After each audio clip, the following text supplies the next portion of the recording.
Good morning, good evening, good afternoon. Mike and Arlene, our Philippine journey. Thanks for watching. Arlene's not here today. She is camping. Her and the wives of some of our friends and the girlfriends of some of our friends all did a girls' weekend camping in Zambales. They went up to Zambales, they got on a ferry, took it to an island, and they're at a glamping spot. Offloading. Let's talk about offloading, and let's talk about how that can really impact your particular situation. Okay? What it applies to is girlfriends. That's right. So if you are, if you have a girlfriend here, if you come here and you meet a girl and you want to do some traveling, as long as you're within the Philippines, no problem. However, if you are wanting to take your girlfriend to Thailand or Hong Kong or Singapore or any other place that doesn't require a visa, okay, visa on arrival, then this does apply to you. And in some instances, it may even apply to you if you can get her a tourist visa. Now, keep in mind, tourist visa not needed for a lot of these places. It's visa on arrival. But this applies to visa on arrival. So the official definition of offloading doesn't exist. And when I say it doesn't exist, if you ask, and you can go online right now to Philippine immigration, and they have specific statements that say they do not recognize, nor do they have a policy of offloading. Yet we have seen a very large number growing in the past 2 years, or in the past year and a half. We've seen more blogs about offloading and people getting offloaded.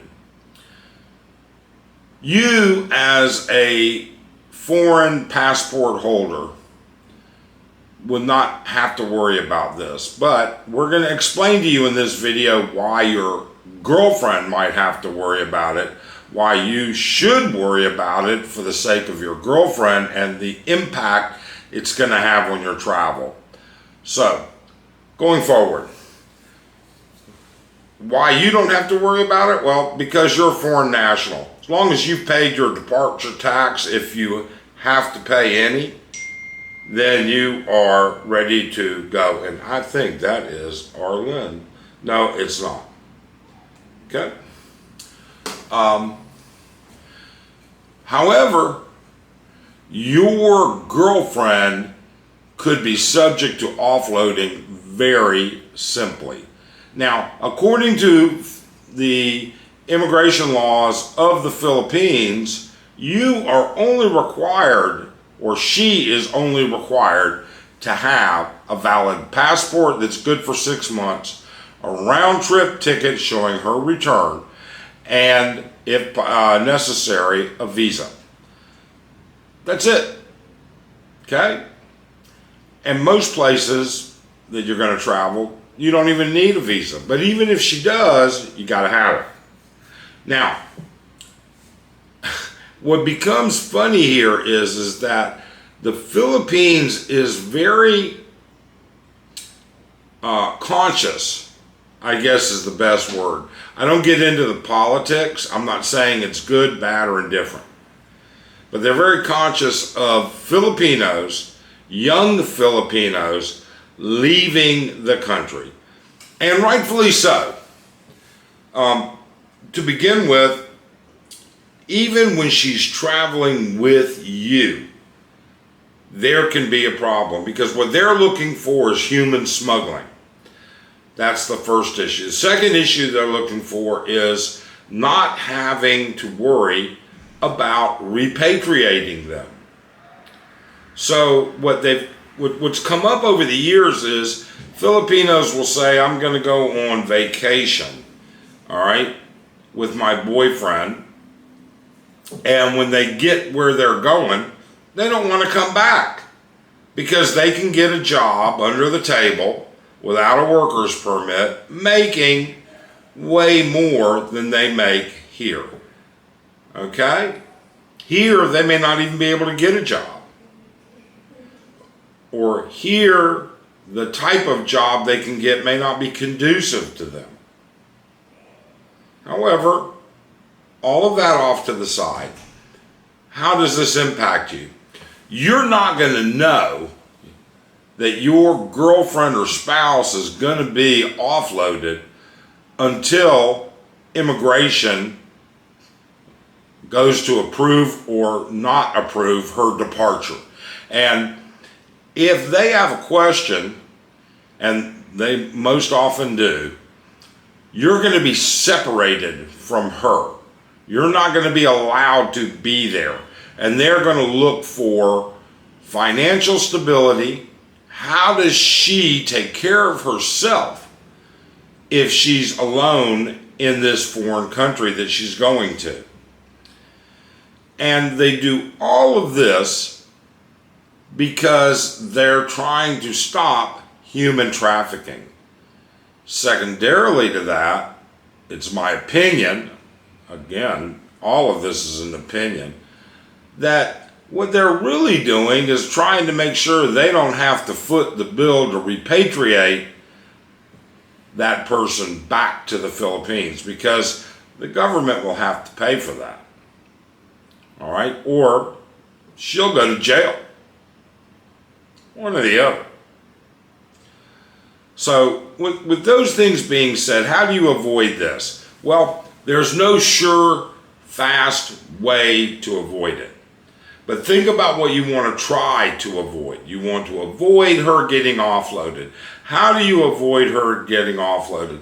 She needs to show she has a relationship with you if she's traveling with you. She needs to show that it is a relationship of a reasonable amount of time.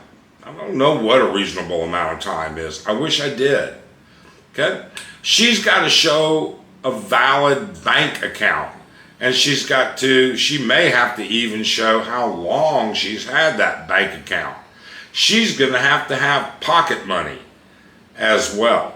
And they may ask her to produce all of this right there at immigration. Now, I'm just a small, tiny channel. If you watch other Philippine channels, watch Paul in the Philippines or Old Dog New Tricks. Look for his video, and I'll try and find the link to his video on the trip that he and his girlfriend just took to Thailand. And she spent hours in immigration. And they did look at everything.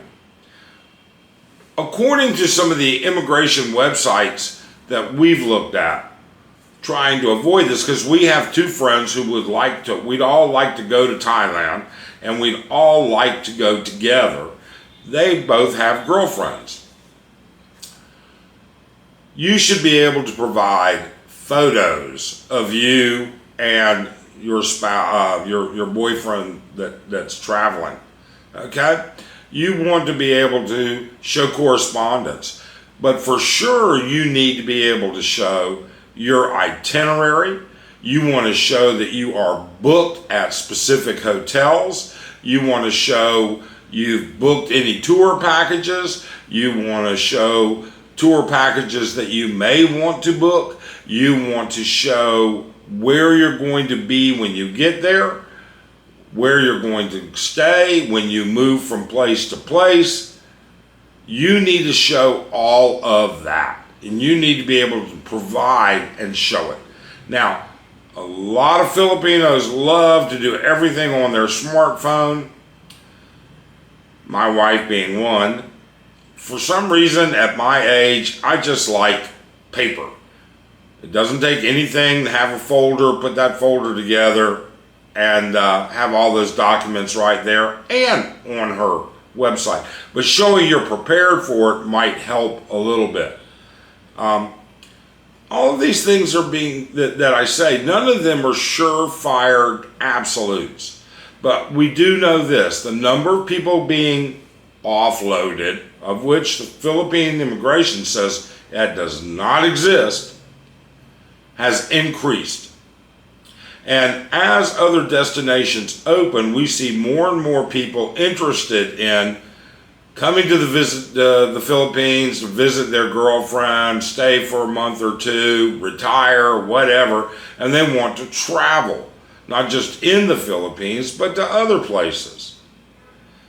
So this is going to continue to get deeper, and you're not going to know until it's too late. Let's say that you are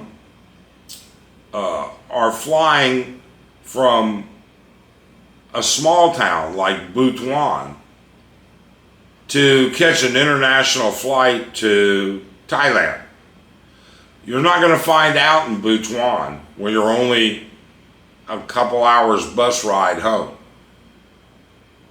You're going to find out when you get to Manila. When you get to Manila, before you can check your bags. Well, you know what? I don't know if that's absolutely true, because I've heard two different stories where people were actually allowed to check their bags, but weren't allowed to go through security until they cleared immigration. So either way, you're not going to find out until you get to the airport, because that's where you're going to go through immigration. You're not going to be in the room. They're not going to allow you as the boyfriend to be in the room while she gets questioned. Now, there's a couple of websites that even go through a list of the usual and standard questions.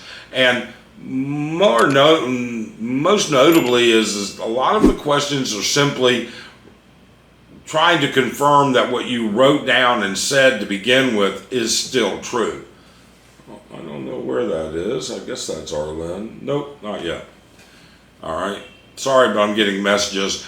Sad to say, we had a friend pass away last night.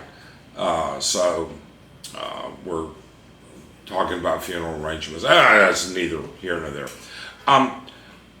All things considered, do your research on offloading.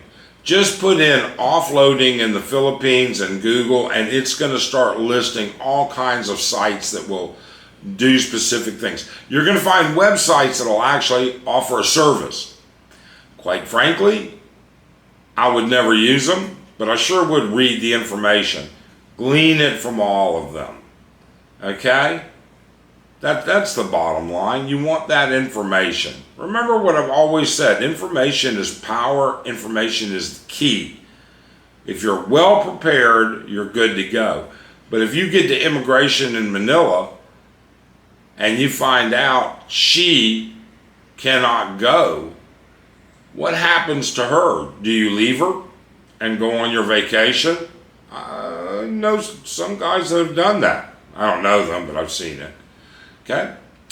Or do you lose your booking? You lose everything? Because the government's not going to give you a dime for canceling your trip, because they didn't cancel it.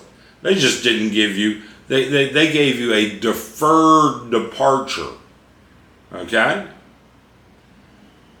So, either way, what it really boils down to is you're going to have transportation costs. You may have overnight hotel accommodations. You may have to get back. You may have all kinds of additional expenses to go nowhere. On top of, you may lose your initial ticketing. What about your hotel reservations where you're going? What about any tours you may have pre-booked? It can be a financial nightmare, and I have seen a couple of stories online about it. Don't let them find a reason to offload you. Be truthful. Be honest. Nobody here, I can't imagine people wanting to bring, I can't imagine people having nefarious actions on purpose for this.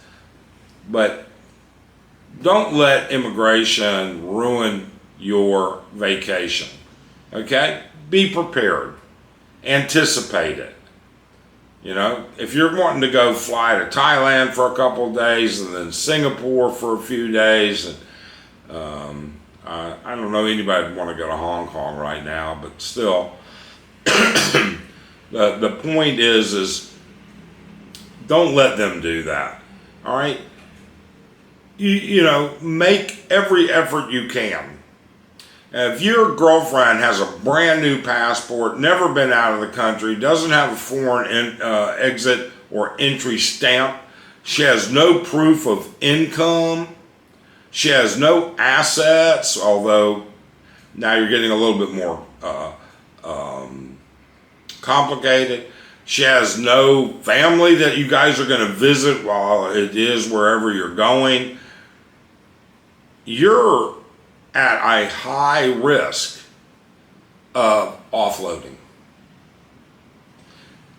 If you can't prove that she has an income, if you can't prove that she has a bank account, if you can't prove it's more than a Gcash account, okay, you're at risk.